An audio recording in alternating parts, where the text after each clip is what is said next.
Gulf దేశాల్లో తెలుగువారి పరిస్థితి రోజురోజుకి మరింత దయనీయంగా తయారవుతోంది. పొట్టచేత పట్టుకుని గల్ఫ్ దేశాలకు వెళ్లి అక్కడ నరకం చూస్తున్నారు. పని ఒత్తిడి తట్టుకోలేక శారీరక, మానసిక హింసకు గురవుతున్నారు. ఆరోగ్యం బాగలేకపోయినా పట్టించుకునే నాథుడు లేడు. తిన్నావా, ఉన్నావా అని అడిగేవారు లేరు.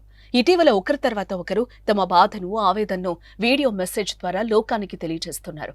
తమను కాపాడాలని ప్రభుత్వాన్ని కోరుకుంటున్నారు. తాజాగా మరో బాధితురాలు తనను ఇండియాకు రప్పించాలని వేడుకుంటోంది. కడప జిల్లాకు చెందిన ఈ మహిళకు ఆర్థిక కష్టాలు వెంటాడటంతో 4 డబ్బులు సంపాదించి అప్పులు తీర్చాలని కువైట్కు వెళ్లింది.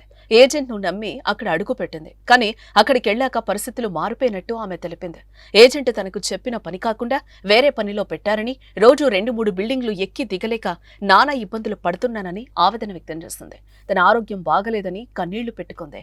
తనను ఇండియాకు రప్పించాలని వేడుకుంది. గల్ఫ్లో ఇలా కష్టాలు పడుతున్న వారు రోజుకొకరు వీడియో మెసేజ్ల ద్వారా తమ బాధను తెలియచేయటం ఆందోళన కలిగిస్తోంది.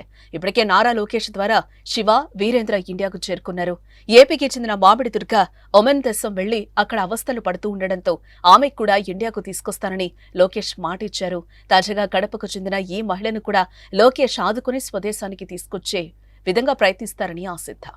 ఇంటి దగ్గర చెప్పింది ఒక పని, ఈడికి వచ్చిన తర్వాత ఒక పని. సార్ ఇట్లా సంగతి, మాకు ఇట్లా చాలా అప్పులు ఉన్నాయి సార్ ఇంటికాడ. నాకు ఇంతే ప్రాబ్లమ్స్ ఉంది సార్. కాలు బాగాలేదు నాకు.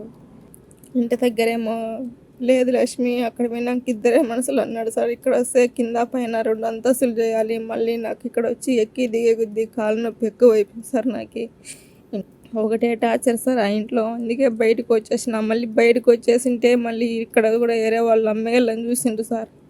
ఇక్కడే ఏరే కాపీల వాళ్ళ దగ్గర ఉన్నాం సార్. మేము నడవ లేకుండా సార్. ఇక్కడ చూస్తే అన్నం టయానికి పెట్టరు, ఏం పెట్టరు సార్. ఏమంటే వాళ్ళు పెట్టింది అది ఉండాం సార్. మేము ఇక్కడే, మాకు ఇక్కడే ఊరు తెలిసిన వాళ్ళు కూడా లేరు పోవడానికి అక్కడికి. ఇంటికాడ చూస్తే అమ్మ వాళ్ళకి పని లేదు, ఏం లేదు సార్. మా ఆయన గారు బయలుదేరి పని చేస్తారు. మాకు ఇల్లు కూడా లేదు సార్ ఉండడానికి అసలు.